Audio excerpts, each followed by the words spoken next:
Hello student, welcome to Swati's classes. आज हम देखेंगे फिफ्थ स्टैंडर्ड का English unit number 3 lesson number 22 a book review. Lesson को start करने से पहले अगर आपने चैनल को सब्सक्राइब नहीं किया है तो सब्सक्राइब जरूर कीजिए। इस चैनल पे आपको फिफ्थ स्टैंडर्ड के इंग्लिश, मैथ्स, ईवीएस 1 और ईवी की भी वीडियो मिलेंगे। तो चलिए लेसन को स्टार्ट करते हैं।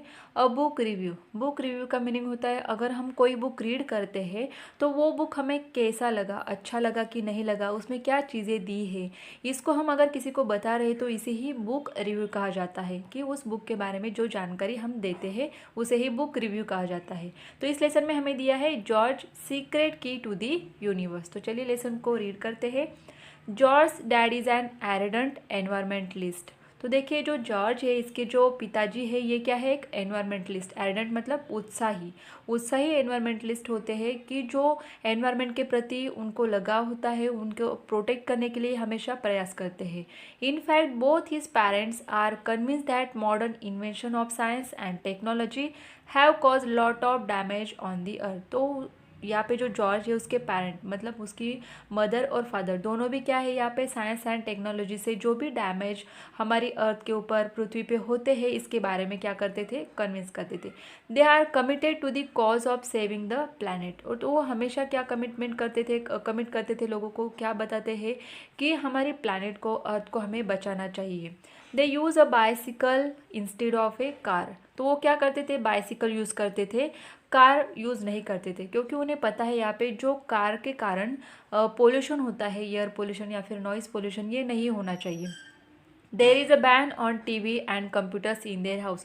और इसीलिए उन्होंने क्या किया था, उन्हें एनवायरनमेंट के प्रति लगाव था तो उसको बचाने के लिए, प्रोटेक्ट करने के लिए वो काफ़ी सारी चीज़ें करते थे। जैसे कि वो कार यूज़ नहीं करते थे लेकिन उसकी जगह पे बाइसिकल यूज़ किया करते थे। और उन्होंने टीवी और कंप्यूटर्स को बैन मतलब बंद कर दिया था, अपने घर पे नहीं चलाते थे। They don't buy things like bread and biscuit. और ये क्या करते थे, ब्रेड और बिस्किट को भी नहीं खरीदते थे। They eat only vegetarian and home cook food. सिर्फ वो घर पे जो वेजिटेबल्स हम पकाते हैं, खाना बनाते हैं, वही खाते थे। They even use candles to light the house to avoid using electricity. और इलेक्ट्रिसिटी बचाने के लिए ये क्या करते थे, कैंडल्स को यूज़ करते थे घर में। Poor George has to suffer a lot of jeering and ridicule from his friends because of all this. तो ये जो जॉर्ज था छोटा, तो उसके जो बाकी के फ्रेंड्स थे ये क्या करते थे, उसे परेशान करते थे इन बातों को लेकर। Actually George doesn't think that either the TV or the computer is a bad thing. यहाँ पे जॉर्ज को बिल्कुल भी समझ में नहीं आ रहा था कि टीवी और कंप्यूटर बैड थिंग्स कैसे हो सकते हैं। He has tried to tell his parents that it is possible to save the earth using the computers and the internet। तो यहाँ पे वो हमेशा अपने पेरेंट्स को यही बताने की कोशिश करता था कि कंप्यूटर्स और इंटरनेट के कारण हमारी अर्थ को कोई भी नुकसान नहीं हो सकता।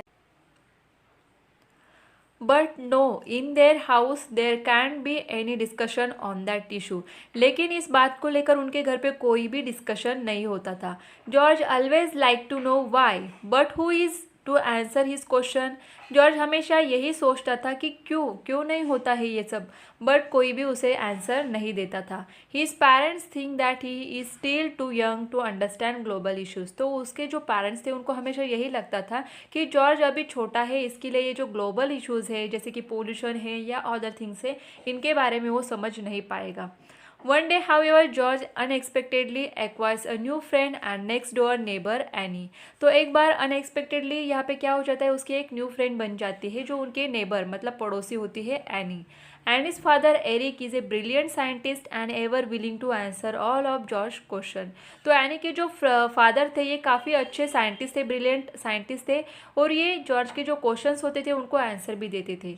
Eric has build a super intelligent computer names Cosmos. तो जो एरिक थे ये साइंटिस्ट थे, उन्होंने एक कंप्यूटर बनाया था जिसका नाम था cosmos. Cosmos has incredible powers. और ये जो कॉस्मस था, ये जो कंप्यूटर था, उसमें काफ़ी पावर्स थी, इनक्रेडिबल पावर्स थी। It can literally open windows on the universe and take you to any planet, star, comet and even to a black hole. तो ये जो उनका कंप्यूटर था कि इसके कारण वो क्या कर सकते थे, जैसे कि प्लानट है, स्टार, कॉमेट और ब्लैक होल, इसके बारे में भी जानकारी उन्हें मिल सकती थी। And of course Cosmos can also bring you back from there. और ये जो कॉस्मस है आपको वहाँ से वापस भी ला सकता है। However cosmos depends entirely on the information information that is fade into it by people. तो कॉस्मोस तो एक कंप्यूटर है, तो इसमें जो भी इंफॉर्मेशन फीड फिल किए जाएगी, जो लोग उसे यूज़ करने वाले हैं, तो उन लोगों से जो भी इंफॉर्मेशन यहाँ पे फीड की जाएगी यहाँ पे कंप्यूटर में, वही वो क्या करेगा, हमें इंफॉर्मेशन दिखाते हैं। तो इसीलिए कॉस्मोस किसके ऊपर डिपेंड है सारी इंफॉर्मेशन के लिए, जो लोग इसे यूज़ करने वाले हैं। Like Eric who do the research and thinking that can makes Cosmos work. तो यहाँ पे कौन चलाने वाला है कॉस्मोस को? एरिक जो साइंटिस्ट है, रिसर्च करते थे, और जो भी उनकी सोच थी, थिंकिंग थी, इसके अकॉर्डिंग कॉस्मोस का वर्क होता था, क्योंकि इंफॉर्मेशन वही फिल करने वाले थे वहाँ पे। Science can be use for a good cause and a group of good scientist like Eric have vow to use it for people's welfare. तो जो साइंस होता है, इसके कारण कई अच्छी चीज़ें भी होती है। हमें पता है कि साइंस और टेक्नोलॉजी के कारण लोग कितने आगे बढ़ चुके हैं। तो यहाँ पे जो साइंटिस्ट दिए हैं, इन्होंने ये एरिक जो साइंटिस्ट है, ये कॉस्मोस को क्यों यूज़ कर रहे हैं, कंप्यूटर को लोगों के भलाई के लिए।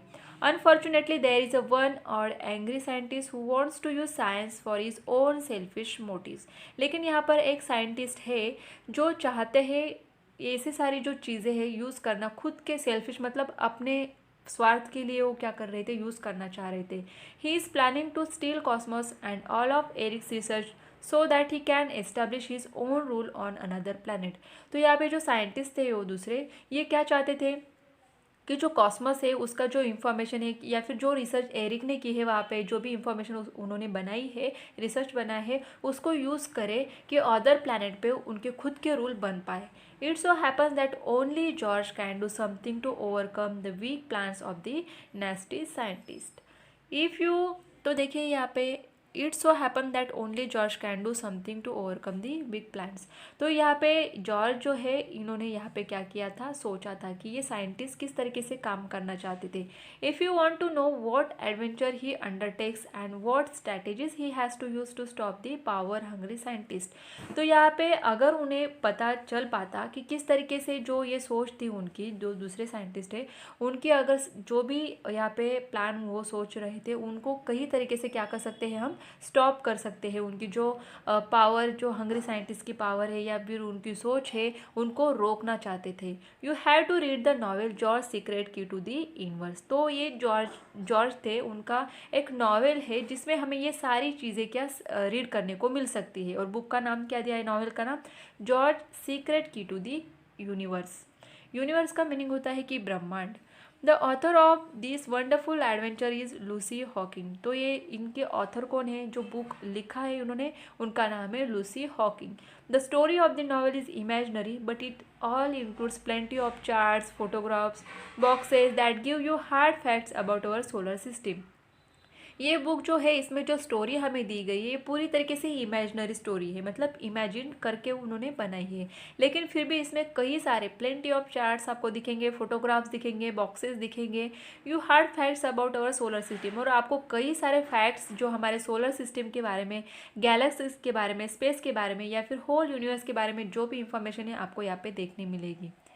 This information has been presented in a very simple, easy to understand manner by none other than Stephen Hawking। तो ये जो सारी चीज़ें आपको दी गई है, ये काफ़ी सिंपल तरीके से और इजी तरीके से दी है कि आप इजीली अंडरस्टैंड कर सकते हो। और ये किसने दी है, तो स्टीफन हॉकिंग, ये बहुत बड़े साइंटिस्ट है। Who is said to be one of the greatest scientist of our times. तो ये काफ़ी बड़े साइंटिस्ट रह चुके हैं। His achievements are all the more outstanding astounding as he is a victim of many physical elements। तो देखिए यहाँ पे जो ये साइंटिस्ट है, इनको फिज़िकली काफ़ी प्रॉब्लम्स थी, लेकिन फिर भी उन्होंने काफ़ी अच्छा नाम साइंटिस्ट में, जो साइंस से, टेक्नोलॉजी से अचीवमेंट्स उन्होंने की है। He has to use a wheel chair to move about and uses a computerize voice system in order to speak. अगर आप गूगल पे सर्च करोगे तो इनके बारे में आपको कई सारी इन्फॉर्मेशन मिल जाएगी। तो हम लोग कैसे चलते हैं, फिरते हैं, बोलते हैं, तो इनके बारे में ये बिल्कुल भी नहीं था। उनको कुछ फिजिकल प्रॉब्लम्स थी, जिसके कारण वो क्या कर रहे थे, व्हील चेयर पे ही चलते थे हमेशा। और एक कंप्यूटराइज वॉइस सिस्टम बनाई गई थी इनके लिए कि वो जो बोलना पा रहे हैं या फिर जो उनको बोलना है, वो वहाँ पे लोग समझ सकते थे। जो कंप्यूटराइज वॉइस सिस्टम होती है वहाँ पे लगाई गई थी। The story of Stephen Hawkins triumph over his physical disabilities is itself an inspiring adventure. अगर आप इस चीज़ को भी स्टडी करते हो ना कि स्टीफन हॉकिंस कौन थे, कैसे है और किस तरीके से फिजिकल जो डिसेबिलिटीज़ उनको थी उसके ऊपर उन्होंने क्या किया यहाँ पे, ये सब बातों को रखते हुए भी उनको होते प्रॉब्लम्स होते हुए भी उन्होंने काफ़ी सारे रिसर्च किए हैं जो नॉर्मल लोग जो होते हैं वो नहीं कर पाते हैं। The book includes very attractive and expressive sketches drawn by Garry Parsons. तो इस बुक में जो भी अट्रैक्टिव पिक्चर्स हमें दिए गए, स्केचेस दिए गए, ये किन्होंने ड्रॉन किए हैं, गैरी पैरसन्स ने। It is true that the excessive use of science and technology can give rise to certain problems. तो देखिए हमें ये तो पता है कि साइंस और टेक्नोलॉजीज के कारण कई सारे जो चीज़ें होती है हमारे लाइफ में अच्छी होती है, लेकिन इनके कारण एक्सेसिव मतलब ज़्यादा से ज़्यादा अगर इनको यूज़ कर रहे हैं तो कई सारे प्रॉब्लम्स भी क्रिएट होते हैं। But turning away from technology is not the solution. लेकिन इसका सॉल्यूशन ये है क्या हम टेक्नोलॉजी छोड़ दें, बिल्कुल भी नहीं। That is why the Hawkins have given an important message in this book. और यही मैसेज हमें हॉकिंस जो है स्टीफन हॉकिंस इन्होंने दिया है। More research, more studies and a commitment to use them not for selfish gains but for the welfare of the entire living world. तो हमें ज़्यादा से ज़्यादा रिसर्च करने होंगे, स्टडी करना होगा और हमें कमिटमेंट देनी होगी कि कोई भी जो टेक्नोलॉजी अगर हम फाइंड आउट करते हैं, रिसर्च कर पाते हैं, तो उनको हमें सिर्फ सेल्फिश अपने खुद के स्वार्थ के लिए यूज़ नहीं करना है, पूरे लिविंग वर्ल्ड के बारे में सोच के ही हमें उन्हें यूज़ करना चाहिए, ऐसा उन्होंने बुक में बताया है। तो स्टूडेंट्स आपको अगर ये वीडियो अच्छी लगे तो वीडियो को लाइक करें, शेयर करें, कमेंट करके ज़रूर बताइए और चैनल को सब्सक्राइब नहीं किया है तो सब्सक्राइब ज़रूर कीजिए।